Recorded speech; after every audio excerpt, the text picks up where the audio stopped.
श्री समर्थांचे मनाचे श्लोक निरूपण. मनाचे श्लोक क्रमांक 31 चे निरूपण.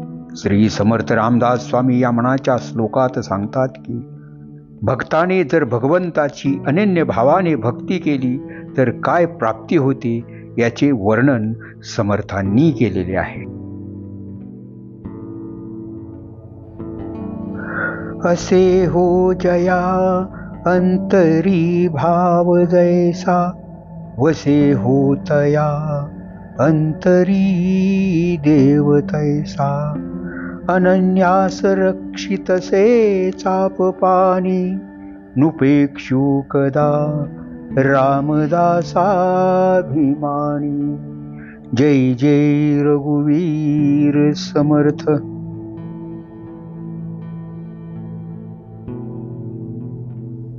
ज्या भक्ताच्या मनामध्ये भगवंताविषयी जसा भक्तिभाव निर्माण झालेला असतो त्यानुसार भगवंत त्याच्या मनामध्ये वसलेला असतो. जो साधक भगवंताची अनन्य भावाने भक्ती करीत असतो त्या भक्ताचे रक्षण धनुष्यधारी प्रभू रामचंद्र करीत असतात. अशा प्रकारे भक्तांचा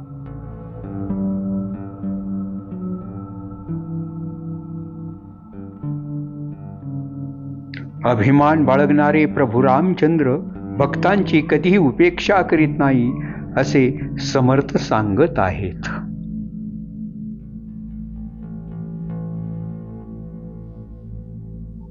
जय जय रघुवीर समर्थ. जय जय रघुवीर समर्थ.